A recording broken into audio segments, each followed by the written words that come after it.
98% of low stakes poker players are making the same critical mistakes and throwing away thousands of dollars. I have been a winning poker pro for 7 straight years by cutting these mistakes out of my game. In this video, I am going to break down each mistake and the corrections you will make so you can become a stronger player and start winning more money today. The first mistake is calling with a bad draw.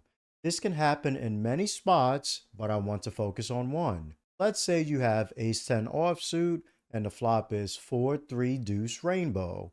If a 5 comes on the turn or river, you make a straight. The problem is your hand starts to have reverse implied odds when you call multiple bets trying to hit it. When you finally get there, you feel good until you realize your opponent can have a 6 for the higher straight. This happens all the time on 4 card straight boards where you make the bottom end and your opponent has the top end, or they already had 6-5. Then, when your opponent bets big on the river, are you really going to fold the second nut straight on a non-flush runout? Probably not. So stop chasing bad draws and avoid putting yourself in that spot. I would keep this next mistake very brief. Please stop open limping. It is much better to raise and be the one starting the aggression. Limping and then having someone raise behind you is not fun because most of the time you will be out of position in a bloated pot. There is one spot where limping is allowed in poker in general, and that is blind versus blind in a tournament. The next mistake is one you will see in every live poker game. It is not playing with a full stack. If you are playing a 1-3 or 2-5 game, you should be sitting down with at least $300 or $500. We want at least 100 big blinds in front of us. When we make a huge hand like a set or a flush, we want the ability to win the maximum. Think about sitting with only $100, getting dealt pocket aces, and getting all in pre-flop. Now you double from 100 to 200 instead of going from $300 to $600. That difference adds up very fast over the long term. Also, sitting short stacked makes you look like a weaker player. Regulars notice it fast and they are ready to attack. So the next time you play, sit down with at least 100 big blinds. Not understanding game flow is another mistake at low stakes. You have to pay attention to the exact table you are playing at because every game is different. Are there a lot of tight players or is the table loose? What adjustments give you the best advantage in this session? Is it time to increase aggression or should you sit back and pick your spots? Asking and answering these questions while you play helps a lot. Maybe you just made 2 big bluffs and both of them got called very quickly. If everyone at the table saw those hands, it may not be the best time to run bluff number 3. The opposite can also happen. If you just won 2 or 3 pots with strong made hands and you bet really big on the river and they called without thinking, then keep betting when you have a hand. Focus on the flow of the game and adjust to what is happening in front of you. If you want to be better than 98% of low stakes poker players, grab my free guide, The Low Stakes Poker Blueprint, by scanning this QR code. It gives you the 100 rules I use to win for 7 straight years. You can also receive it by clicking the pinned comment in this video. The next mistake shows up pre-flop and post-flop. You are betting too small. Let's start with pre-flop. If you are in a 1-3 game and someone raises to $9, your re-raise or 3-bet should be at least 27. If you are playing a 2-5 game and someone opens to $10, you should not just click it back to 3x. You should be 3-betting to at least $40. The exact size will still depend on your current position at the table and the effective stack with your opponent. Post-flop, the mistake is players using the 50% bet size way too often on turns and rivers. Yes, this was the play many years ago, but the game has changed. You need to start using bigger sizes like 66%, 75, 100%, and sometimes even more than the pot. This may feel uncomfortable at first, so start doing it more when you are value heavy instead of bluff heavy. Once you get more comfortable, mix in some bluffs and make your opponent deal with real pressure. Having a lack of patience will put you in spots you should never be in. You have to be willing to take your time and pick the right hands. There will be hours where you are card dead and nothing exciting is happening. That is when you start telling yourself you can widen your range and play hands you should not play. That is the wrong way to look at it. Patience separates you from almost everyone else at the table. You also need patience when you keep missing flops or missing draws. Poker is still a game of math, and the laws of math do not change because you are bored. Having a poor understanding of ranges will cost you thousands of dollars in poker. Ranges are the true foundation and one of the most important building blocks in the game. This is one of the biggest things I see missing when I start coaching people.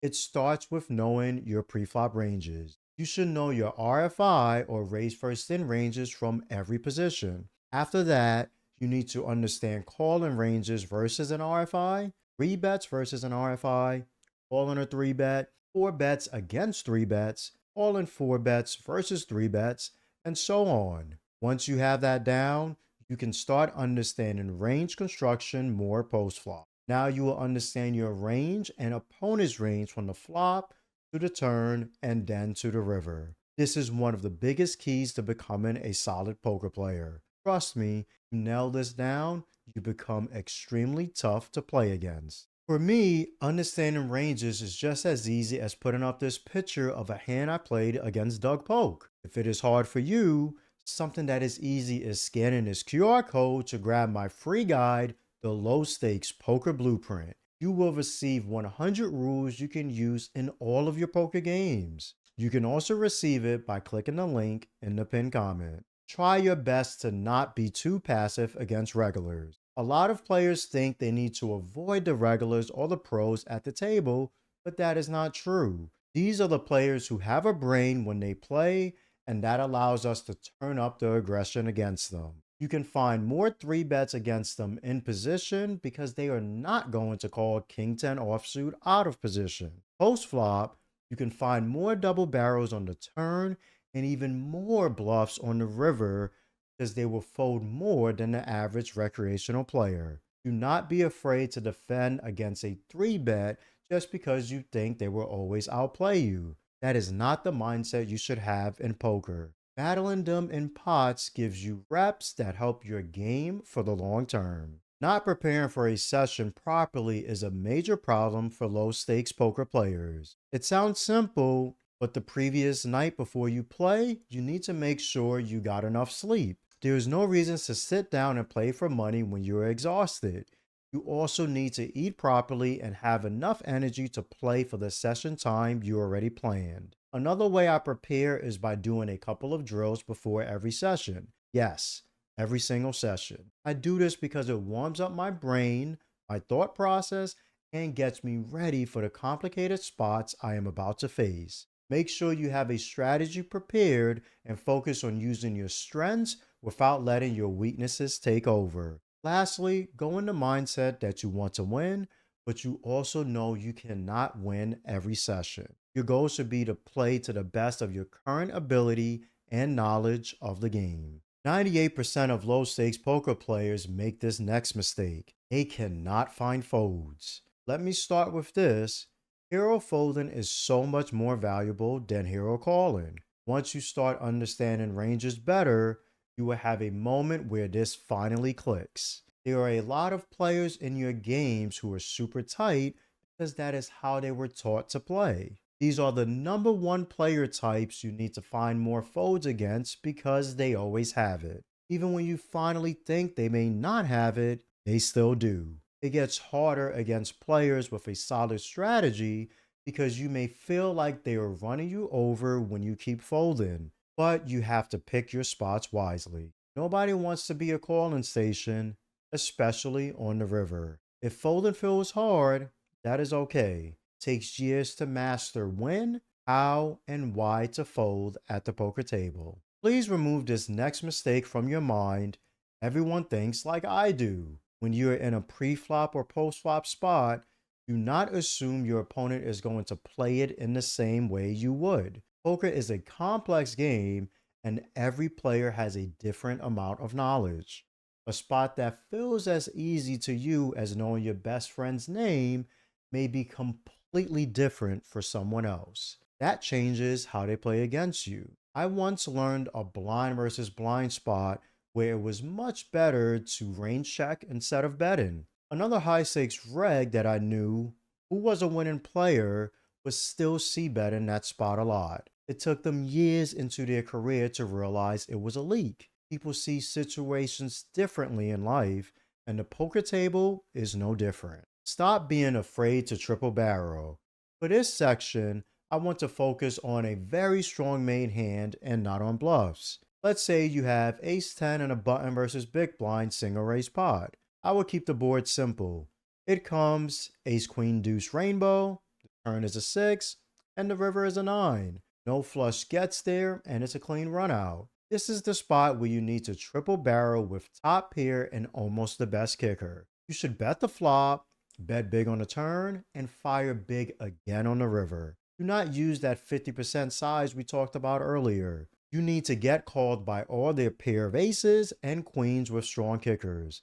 It is low stakes, so people do not know how to fold. I have seen calls with third or fourth pair in this type of spot because they floated too wide on the flop. If you are willing to triple barrel one pair, then you definitely need to do it when you have sets, ace queen, ace deuce, ace six, and hands similar to this. Do not play trap poker. Play I want to get called poker. You can learn how to not be afraid of making certain plays at the table by scanning this QR code to grab my free guide, The Low Stakes Poker Blueprint. It lays out 100 rules you can use on a daily basis when you play. You can also click my pinned comment to receive it.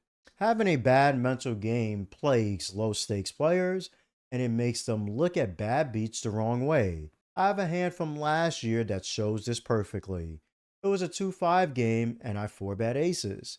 Someone 5-bet jammed $500 with pocket nines. I call, I flop a set of aces, they flop a set of nines, then they somehow river the case 9 for quads. That is a crazy hand to lose, and spots like this make players tilt all the time when aces or kings get cracked by lower pocket pairs. But do you know what I am focused on? My opponent just 5-bet jammed 100 big blinds with pocket nines in a spot they never should. That is what catches my attention. The game is good, and I know I will get more spots against them to win my money back. Stop being tilted and be happy people are getting it in with hands that are so much worse. You will win a lot of money in the long run. There are 10 poker thoughts costing you thousands of dollars at the poker table. Watch this next video to learn the best way to fix them.